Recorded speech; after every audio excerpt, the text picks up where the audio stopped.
Welcome back to my study channel.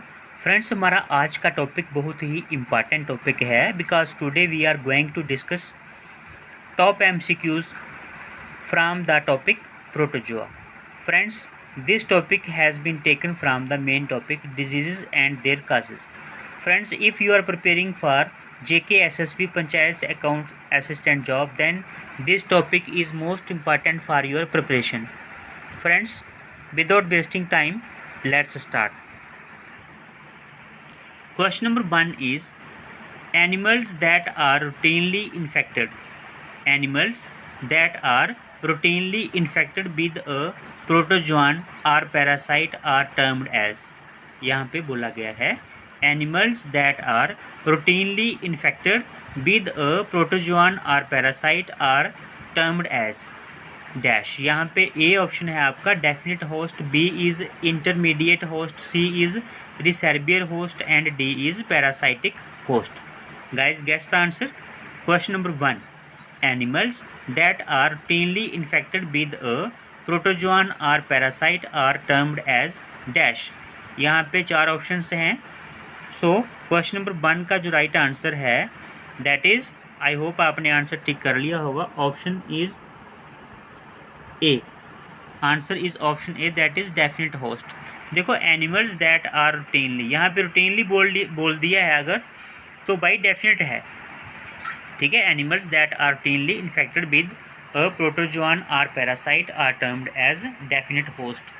Question number 2 is For the malaria protozoa, mosquitoes are the definite host. देखो यहाँ पे जो है question number 1 में उसने जो है यहाँ पे पूछा था, तो यहाँ पे क्वेश्चन नंबर 1 में उसने बोला animals that are routinely infected with a protozoan or parasite are termed as dash. तो यहाँ पे हो गया डेफिनेट होस्ट। और यहाँ पे उसने पूछ लिया है for the malaria protozoa, mosquitoes are the definite host. For the malaria protozoa, mosquitoes are the definite host. So यहाँ पे स्टेटमेंट दी है और आपको लिखा है ट्रू है या फॉल्स है, आपने ये बताना है। So guys, guess the answer. I hope आपने आंसर गेस कर लिया होगा। क्वेश्चन नंबर 2 का है true. For the malaria protozoa, mosquitoes are the definite host. So this statement is true. Question number 3 is laboratory diagnosis of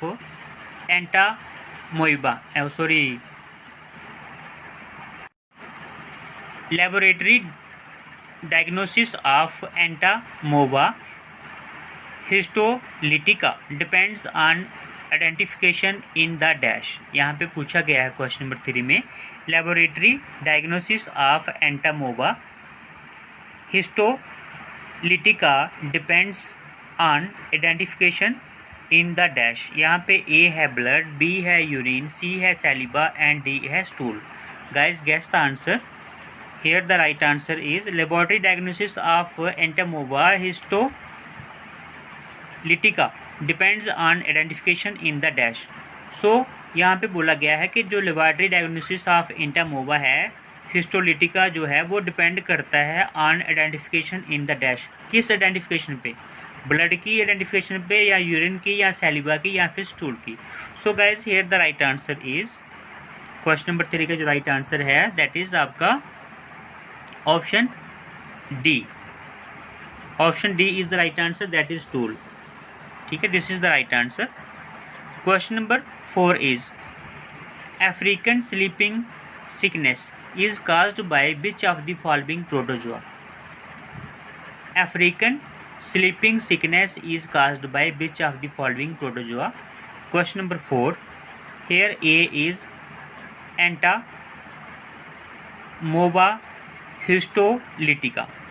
Entamoeba histolytica. B is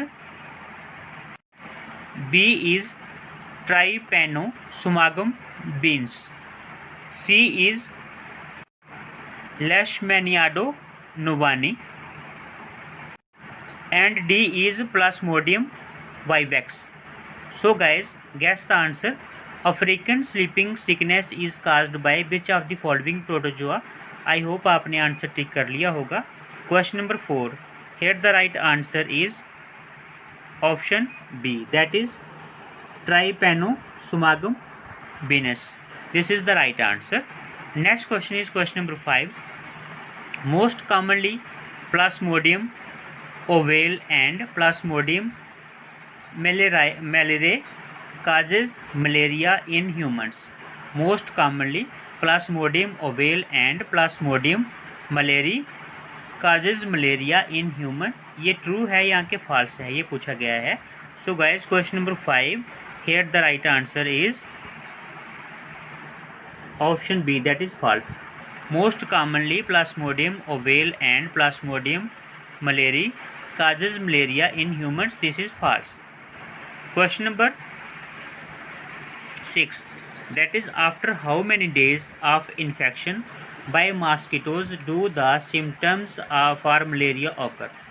कितने दिनों के बाद जो है, कितने दिनों से अगर इंसान कोई भी इन्फेक्टेड हुआ हो कि मॉस्किटो से, तब मलेरिया के जो सिम्टम्स हैं वो दिखाई देने शुरू हो जाते हैं. A is 1 to 2, B is 3 to 5, C is 10 to 16 and D is 20 to 30. So guys, guess the answer. Question is important. Question number 6, here the right answer is option C, that is 10 to 16. ठीक है, अगर 10 से 16 दिन तक जो है आपको malaria यानी कि मॉस्किटोज़ का इन्फेक्शन आपको हुआ है, तब आपको मलेरिया के सिम्टम्स जो है वो दिखाई देने लगते हैं. क्वेश्चन नंबर 7, दी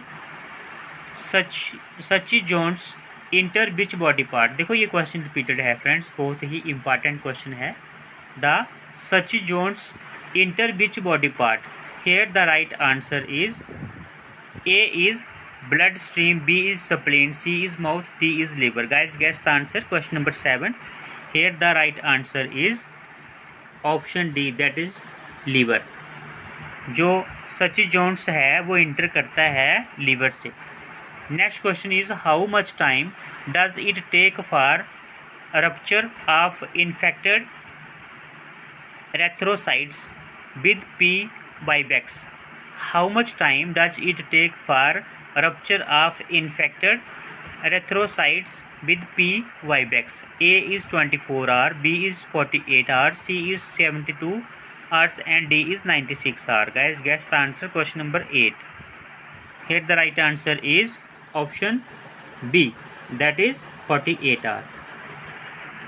ठीक है, in 48 hours it takes for rupture, it take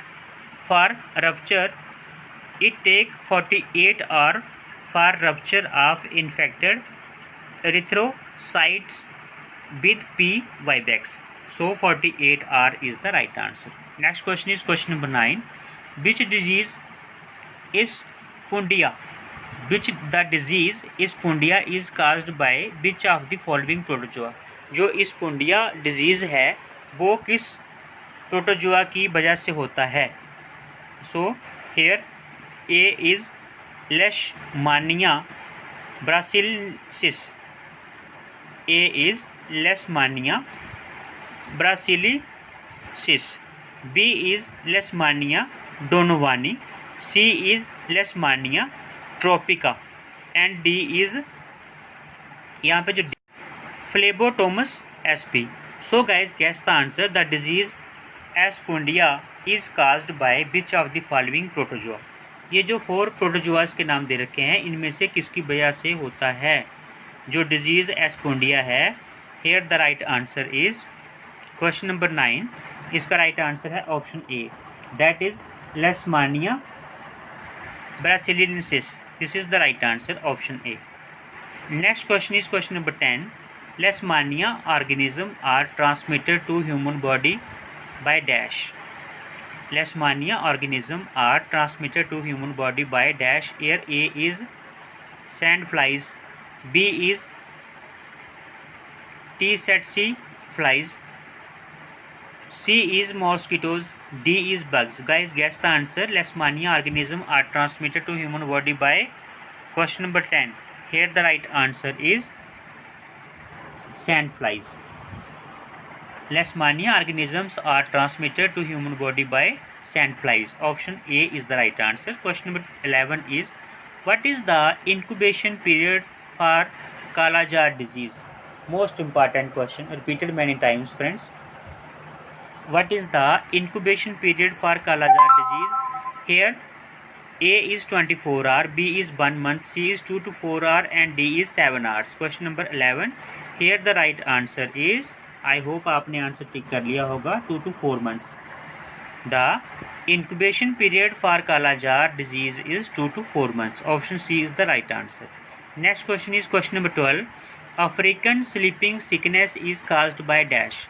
देखो यहाँ पे ये क्वेश्चन भी रिपीट हुआ है. African sleeping sickness is caused by dash. Here A is Trypanosoma cruzi, B is Trypanosoma gambiense, C is Trichomonas vaginalis and D is Leishmania tropica. Guys guess the answer. African sleeping sickness is caused by dash. Here the right answer is question number 12. इसका जो right answer है वो है आपका option D, that is Trypanosoma gambiense. This is the right answer. Question number 12, option B is the right answer. Next question is Chagas disease is transmitted to humans by. देखो question जो है वो repeat हो रहे हैं. Chagas disease is transmitted to humans by, कहाँ से होता है? यहाँ पे ए है आपका सेटसी फ्लाई, बी है आपका मॉस्किटोज, सी है आपका reduviid bugs. Guys I hope आपने आंसर टिक कर लिया होगा. Chagas disease is transmitted to humans by. Here the right answer is question number 13, option C, that is reduviid bugs. Chagas disease जो है वो रेडोविड bugs की वजह से होता है ह्यूमंस में. ठीक है.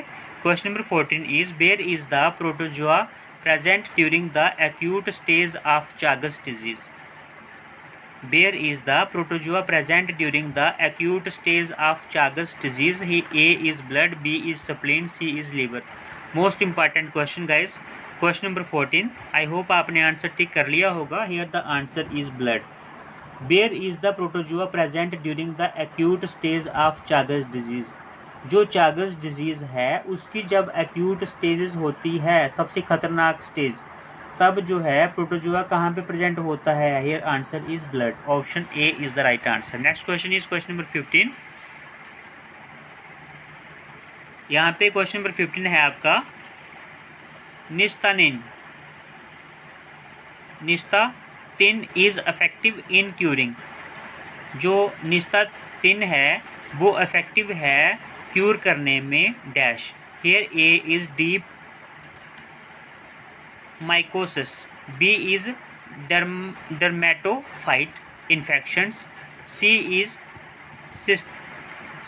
Systemic mycosis and D is candida infections. So guys guess the answer. Nystatin is effective in curing. Here the right answer is question number 15. Question number 15 का right answer है आपका ऑप्शन. क्वेश्चन नंबर 15 का जो right answer है वो है आपका option D, that is candid infections. जो निस्तातिन है is effective in curing candida infections. This is the right answer. Question number 16 is choline antibiotics act on the plasma membrane of the fungus. देखो यहाँ पे statement दिया है, हमने बताना है ट्रू है या कि फॉल्स है. Choline antibiotics act on the plasma membrane of the fungus. A is true, B is false. So guys guess the answer. Question number 16. Here the right answer is, I hope आपने answer tick कर लिया होगा, option A, that is true. Choline antibiotics act on the plasma membrane of the fungus.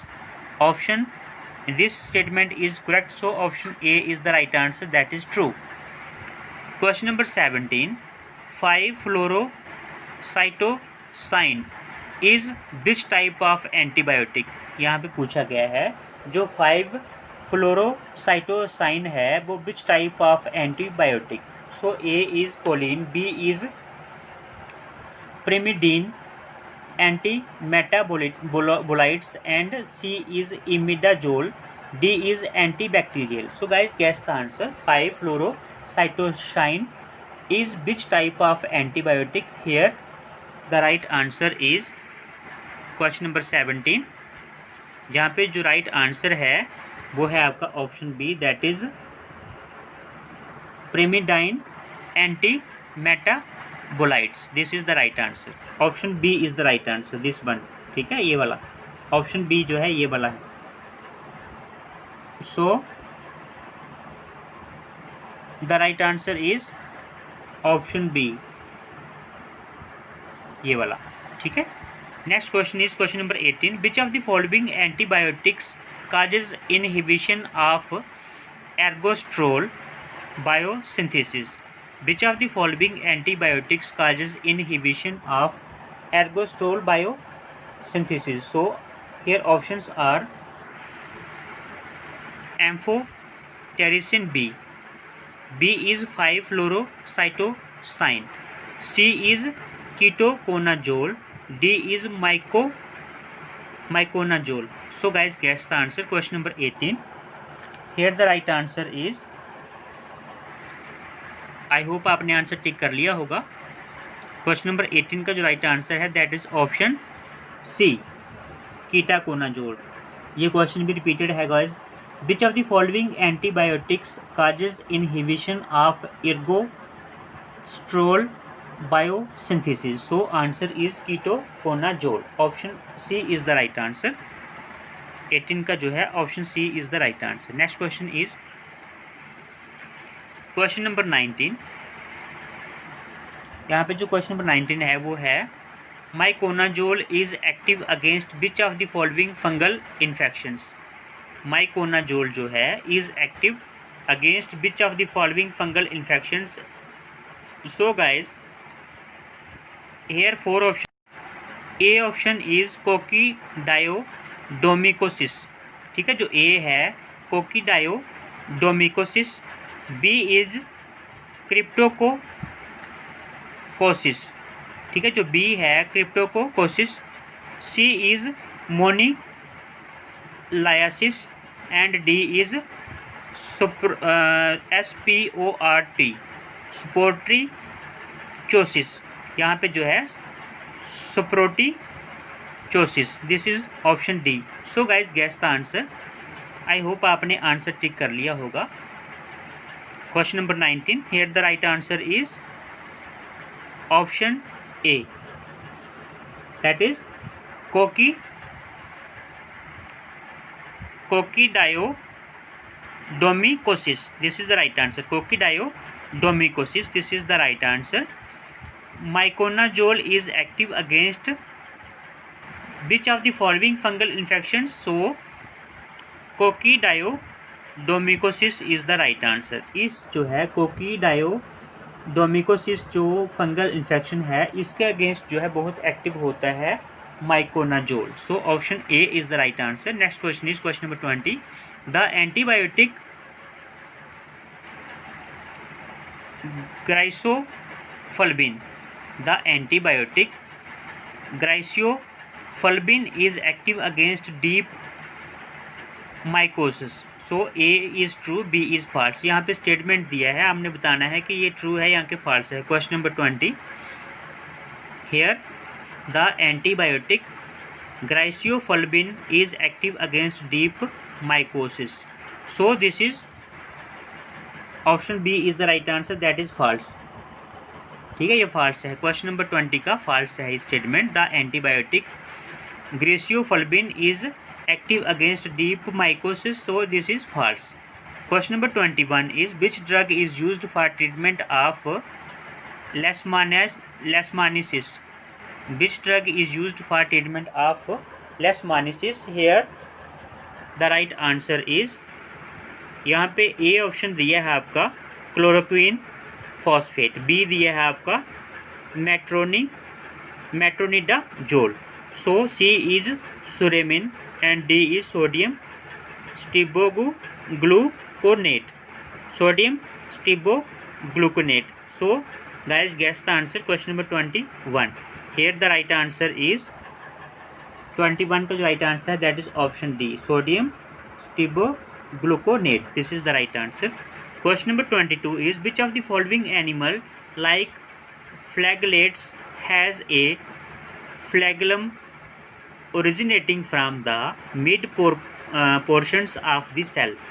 A is amastigote, B is promastigote, C is epimastigote and D is trypomastigote. Guys, guess the answer. Question number 22.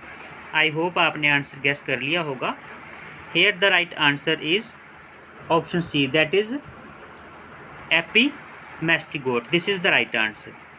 So guys, today we have completed this topic. आज जो है हमने bio का जो topic है दूसरी बार revise कर लिया है. इसी के साथ जो बायो का जो भी क्वेश्चंस थे वो सारे के सारे आज ख़त्म होते हैं. सो फ्रेंड्स, जो हमारा नेक्स्ट टॉपिक रहेगा वो रहेगा केमिस्ट्री से. ठीक है, जो कल से हम जो है नेक्स्ट वीडियो से केमिस्ट्री की रिवीजन शुरू करने वाले हैं. Thanks for watching this video. Prepare well, perform well. Friends, जो है जितने भी हमने साइंस के क्वेश्चंस किए हैं सारे के सारे इम्पॉर्टेंट हैं. और एक चीज़ और आपको फ्रेंड्स बताना चाहूँगा. सॉरी गाइज, कई बार क्या हो जाता है कि टाइपिंग एरर हो जाती है. ठीक है, मैन जो है वो क्या है,